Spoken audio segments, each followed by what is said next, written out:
Hello friends, कैसे हो आप सभी? अच्छे होंगे। Welcome back to my new blog. तो फाइनली अगर आपने मेरे चैनल को लाइक नहीं किया तो लाइक करें, सब्सक्राइब नहीं किया तो सब्सक्राइब करें एंड मेरी वीडियो में एंड तक बने रहें।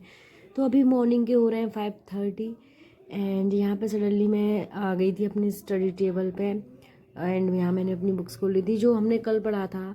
जनरली बताऊँ तो मैंने पढ़ा था सोशलाइजेशन, तो मैं बस उसी को रिवाइज़ कर रही थी। जो मुझे सोशलाइजेशन में यहाँ पे जो सबसे ज़्यादा इम्पोर्टेंट लग रहा था वो मैं आज उसको रिवाइज़ कर रही हूँ। मैं क्या ही करती हूँ, मैं बताती हूँ आपको कि पहले मैं पूरा चैप्टर पूरा टॉपिक पढ़ती हूँ, देन उसके बाद उस टॉपिक में जो मुझे सबसे इम्पोर्टेंट लगता है तो नेक्स्ट डे जब भी मैं वापस अपना जब स्टार्ट करती हूँ कोई भी टॉपिक को पढ़ने के लिए, तो उससे पहले मैं जो इम्पोर्टेंट होता है उसको रिवाइज़ करती हूँ। तो यहाँ पे मुझे कुछ पॉइंट्स इम्पोर्टेंट लगे थे तो मैंने यहाँ पे इनको रिवाइज़ किया।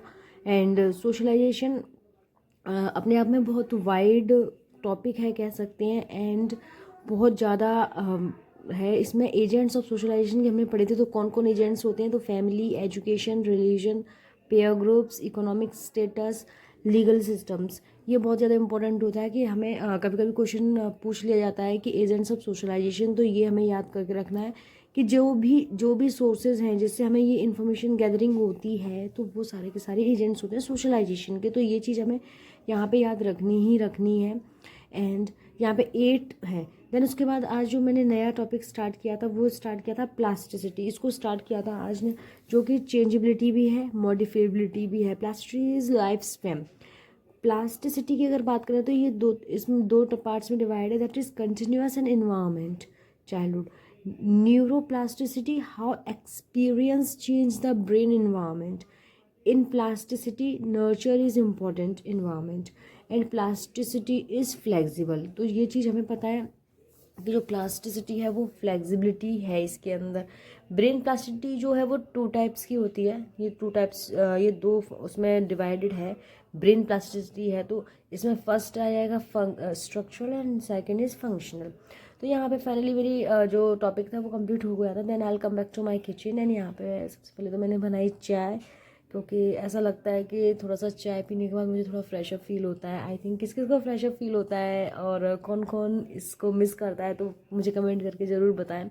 एंड यहाँ पे बेबी सो रही थी। तो सुबह सुबह मॉर्निंग में ना सबसे ज़्यादा फ़ायदा यही होता है कि जब बच्चा स्पेशली बेबी अब सो रहा हो ना, तो आप इजी जल्दी जल्दी काम होता है। एंड मैंने यहाँ पे इसके लिए मिल्क प्रिपेयर कर दिया था, क्योंकि अदरवाइज़ अगर वो एकदम से उठ जाएगी देन उसका तो पूरा घर सर पे उठा लेगी एंड जो कि बहुत ज़्यादा सबकी नींदों को हो जाएगा डिस्टर्बेंस। तो यहाँ पे मैंने देन उसके बाद फ्री अब वो करी, क्योंकि बेटी को आज जाना था स्कूल एंड मुझे उसके लिए लंच बनाना था। तो मैं यहाँ पे लंच बनाया। आज मैंने 2 टाइप के लंच बनाए, जिसमें बेटे को उसने कहा था कि मुझे सैंडविच खाना है एंड हस्बैंड के लिए बनाए थे मैंने मेथी के पराठे। तो यहाँ पे बस आलू बॉईल हो ही चुके थे एंड बेटे के लिए, क्योंकि उसको आज उसका हाफ डे था तो इजी था कि चलो ठीक है सैंडविच दे देती हूँ एंड विद इन 3 आवर्स ही कम बैक टू होम, तो नो प्रॉब्लम। तो यहाँ पे बस यहाँ मैं इसको बोल रही हूँ कि गेटअप बच्चे ना कितना भी जल्दी कर लो। एक्चुअली क्या है ना कि आजकल एग्ज़ाम्स चल रहे हैं ना, तो एग्ज़ाम्स में लेट नाइट हो ही जाता है। कितना भी जल्दी कर रहे हैं फिर भी लेट नाइट हो जाता है। मेरे साथ इशू ये हो जाता है कि मैं मैनी ऑफ द टाइम मैं नहीं पढ़ा पाती हूँ, तो मुझे रात को ही पढ़ाना पड़ता है, जिसकी वजह से कि कहीं ना कहीं जो बेटा है वो भी काफ़ी लेट नाइट उसको जगना पड़ता है। एंड और एग्ज़ाम्स हैं तो पढ़ाना इम्पोर्टेंट है, हम इसको स्किप नहीं कर सकते बिल्कुल भी। नॉर्मल डेज़ में तो स्किप कर भी देंगे लेकिन अभी नहीं कर सकते। और मुझे भी 1-1 2-2 बज जाते हैं कभी कभी सोने के लिए। यहाँ पे जो लोग ये कहते हैं ना, मैं जनरली उन लोगों को बताना चाहती हूँ कि जो लोग ये कहते हैं ना कि हाउस वाइफ की कोई वो ड्यूटी नहीं होती, housewife just sitting on at a home, तो वो सारे के सारे लोग मैं आज उनको बोल रही हूँ कि आप लोग सब गलत हो।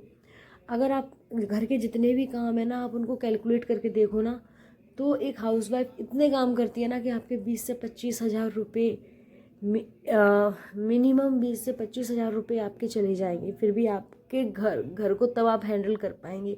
झाड़ू, बर्तन, कपड़े धोना एंड खाना बनाना एंड अगर आपके किड्स हैं तो किड्स की टेक केयर, उनको स्कूल सेंड करना, एवरीथिंग। अगर आप सारी चीज़ों को कैलकुलेट करते हैं, हम थोड़ा थोड़ा पैसा भी देते हैं ना, तो हमारा जो एक हाउसवाइफ 24 घंटे आपके घर में काम कर रही है ना, तो उसका भी 20-25 हज़ार रुपये का आपकी सेविंग्स कर रही है। तो आप ये ना सोचें कि जस्ट सिटिंग एंड ईटिंग, कि हाउसवाइफ से बैठ के खाने वालों में से नहीं है। उसका इतना काम है ना, उसके ऊपर इतनी रिस्पॉन्सिबिलिटी है कि वो अपना सारा का सारा एफर्ट्स लगा देते हैं। एंड अगर यही सारे आप पे आउट बाहर करेंगे ना, तो आपके 20 से 25 हज़ार रुपये चले जाएंगे, जो कि अभी हाल फिलहाल आपके बच रहे। तो किसी के भी काम को ना डिमोटिवेट मत कीजिए, वैल्यू दीजिए। हर इंसान का अपना अपनी अपनी जगह पे एक काम है, हर इंसान की अपनी अपनी जगह पे एक रिस्पेक्ट है। सबके लिए सारे काम बहुत डिफ़िकल्ट होते हैं, इजी नहीं होता है। एंड यहाँ फाइनली मैंने उसके लिए सैंडविच बना दी थी। एंड यहाँ यम्मी यम्मी लग रही है, देखने में कितनी ब्यूटीफुल लग रही है सैंडविच। एंड यहाँ पे फाइनली सैंडविच बन गई थी। क्या ही होता है ना कि मुझे ऐसा लगता है कि जब भी आपके बच्चे जो भी आपसे मांगते हैं ना, आपको दे देना चाहिए। मिलते हैं नेक्स्ट ब्लॉग में, तब तक के लिए जय माता।